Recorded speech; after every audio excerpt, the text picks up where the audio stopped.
লালবাজারে মুখ্যমন্ত্রী শুভেন্দু অধিকারী একাধিক আধিকারিকের সঙ্গে বৈঠকে মুখ্যমন্ত্রী হওয়ার পর প্রথমবার লালবাজারে আসেন শুভেন্দু অধিকারী। সিনিয়র অফিসারদের সঙ্গে বৈঠক করেন মুখ্যমন্ত্রী।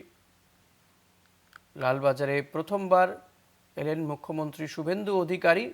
মুখ্যমন্ত্রী হওয়ার পরে প্রথমবার তিনি লালবাজারে আসেন, সিনিয়র আধিকারিকদের সঙ্গে বৈঠক করলেন।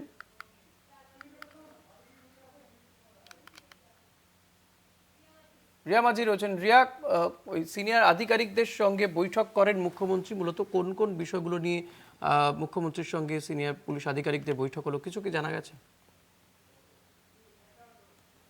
একদমই, দেখো, তোমায় জানিয়ে রাখবো যে মুখ্যমন্ত্রী শুভেন্দু অধিকারী তিনি কিছুক্ষণ আগেই আমরা দেখি যে হঠাৎই তিনি লালবাজারে আসেন।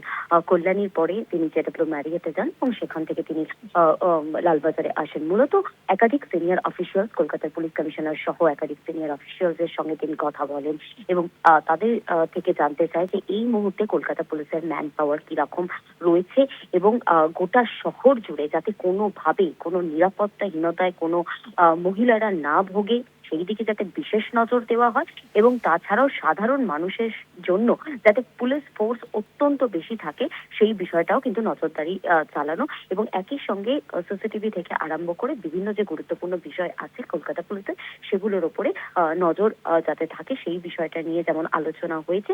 একই সঙ্গে তোমাকে জানিয়ে রাখবো যে গতকাল আমরা যে খবর করেছিলাম যেখানে যেখানে লালবাজারের একাধিক পদ যেগুলো শূন্য পদ রয়েছে সেগুলোতে নিয়োগ প্রয়োজন এবং সেই কারণের জন্য কলকাতা পুলিশের তরফ থেকে একটি আবেদনপত্র পাঠানো হয়েছিল রাজ্যের কাছে এবং আগামী 6 তারিখ মুখ্যমন্ত্রীর যে বৈঠক রয়েছে, যে নিয়োগ সংক্রান্ত গুরুত্বপূর্ণ বৈঠক রয়েছে, সেই বৈঠকেও কিন্তু কলকাতা পুলিশের নিয়োগ নিয়েও কিন্তু সেখানে আলোচনা হবে বলে এমনটাই সূত্র মারফত জানা গিয়েছে।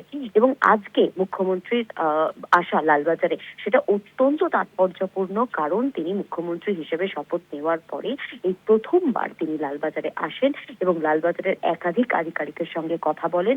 ম্যান পাওয়ার তাদের কিরকম রয়েছে সেই বিষয়ে যেমন কথা হয়, তার সঙ্গে সঙ্গে বিভিন্ন পদে একদম কনস্টেবল থেকে আরম্ভ করে সিনিয়র আইপিএস প্রত্যেকের পদ রয়েছে, কে কোন পদে বহাল রয়েছে সেই সমস্ত বিষয় জানতে চান এবং যাতে ল অ্যান্ড অর্ডারের কোনো সমস্যা না হয়, কোনো রকম যাতে কলকাতা পুলিশের আন্ডারে যে সমস্ত জুরিসডিকশন গুলো রয়েছে সেখানে যাতে কোনো রকম সমস্যার সম্মুখীন সাধারণ মানুষ না হয় এবং দ্রুততার সঙ্গে যাতে যে থানারই কেস হোক না কেন, যদি মানুষ ভুল করে অন্য থানায় চলে যায় সেক্ষেত্রে যাতে দ্রুততার সঙ্গে ব্যবস্থা হয়, সেই একাধিক গুরুত্বপূর্ণ যে বিষয়গুলো সেগুলোই মূলত তুলে ধরেছে শুভেন্দু অধিকারী এবং একই সঙ্গে প্রতিটা সিনিয়র অফিসিয়ালসদের, যেটা সূত্র মারফত জানা যাচ্ছে, তোমাকে জানিয়ে রাখবো যে তাদেরকে অ্যাওয়ার করা হয়েছে যাতে আগে যেভাবে কাজ হতো, আগের সরকারের আমলে যেভাবে কাজ হতো, এবারে যাতে সেই কাজের যে ধরন, সেই কাজের যে প্যাটার্ন, সেই সমস্তটা যাতে চেঞ্জ হয়, কারণ এই সরকার অত্যন্ত স্ট্রিক্ট এবং সেই স্ট্রিক্ট ভাবেই কিন্তু কাজ করতে হবে। পুলিশের আগেনস্টে কোনো কমপ্লেন যাতে রাজ্য সরকার না পায় সেই বিষয়টাতে নজর রাখতে হবে কলকাতা পুলিশের সিনিয়র অফিসিয়ালসদের বলে এমনটাই বলেন শুভেন্দু অধিকারী।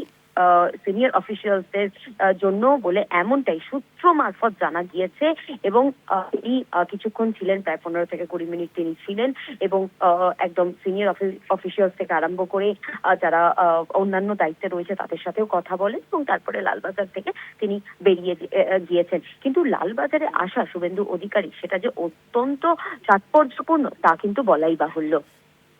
ধন্যবাদ রিয়া। কথা বলছিলাম প্রতিনিধি রিয়া মাঝির সঙ্গে।